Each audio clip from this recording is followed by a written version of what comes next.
আমরা বর্তমান সরকারকে সম্পূর্ণভাবে সহযোগিতা করতে চেয়েছিলাম। এই নির্বাচনে অনেক কারচুপি হয়েছে, অনেক ইঞ্জিনিয়ারিং হয়েছে। সবকিছু একপাশে সরিয়ে আমরা সরকারকে দেশের সাথে, আমরা সরকারের সাথে সহযোগিতাপূর্ণ আচরণ করতে চেয়েছিলাম। গতানুগতিক বিরোধী দলের মতো বিরোধিতার রাজনীতি আমরা করতে চাইনি। কিন্তু আমরা দেখেছি সরকার প্রথম থেকেই এই জাতীয় সংসদকে ব্যর্থ পরিণত করেছে। কারণ এই জাতীয় সংসদ সংবিধান সংস্কার পরিষদে পরিণত হওয়ার কথা ছিল। এবং আমরা দেখছি বর্তমান প্রধানমন্ত্রী, আমরা জানি তিনি শহীদ প্রেসিডেন্ট জিয়াউর রহমানের সন্তান। প্রেসিডেন্ট জিয়াউর রহমান রাষ্ট্রনায়ক হিসেবে যতটাই সফল, তার সন্তান জনাব তারেক রহমান ততটাই ব্যর্থ হতে যাচ্ছে বলে আপনাদের মনে হচ্ছে। পিতার গুণ সবসময় পুত্রের কাছে কিন্তু আসে না। ফলে বুঝতে হবে যে জনগণের ম্যান্ডেট লাগবে, জনগণের পক্ষে আপনাকে কথা বলতে হবে। শুধুমাত্র পিআর স্ট্র্যাটেজি করে দেশ চালানো যায় না।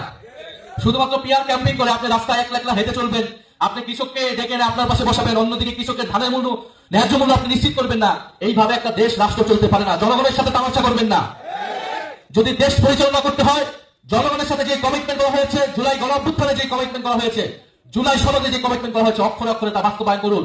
কোন পরাশক্তির লেজ ধরে আপনি বাংলাদেশের রাষ্ট্র সরকার পরিচালনা করতে পারবেন না। দেশ পরিচালনা করতে হলে রাজনৈতিক ভাবে পরিচালনা করুন। আর যদি পিআর করতে চান, পিআর স্ট্র্যাটেজিস্ট হতে চান, তাহলে নাটক করুন, সিনেমায় যান, থিয়েটারে যান। বাংলাদেশ সরকার পরিচালনা করার কোনো প্রয়োজন নেই। বাংলাদেশের জনগণ এগুলো সবকিছুই বুঝে, বাংলাদেশের তরুণরা এগুলো বুঝে। দেশের মানুষের সাথে এক ধরনের তামাশা হচ্ছে, নানান ধরনের নাটক তৈরি করা হচ্ছে। আপনি আপনার দলের ক্যাশিয়ারদেরকে মন্ত্রণালয়ে নিয়ে গিয়েছেন, মন্ত্রিত্ব দিয়েছেন।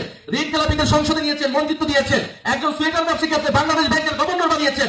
আর আপনি বাংলাদেশের মানুষের সাথে নাটক করেন, বাংলাদেশের কাছে আপনি জনগণের নেতা হিসেবে নিজেকে উপস্থাপন করতে চান। আপনার এই ভণ্ডামি কিন্তু বাংলাদেশের মানুষ হালে হালে বুঝে। ফলে আমরা রাজপথ গরম করতে চাই না, কিন্তু রাজপথে আমরা যদি এবার যাই, আমরা কিন্তু কোনো বিনা অর্জনে ফেরত আসবো না।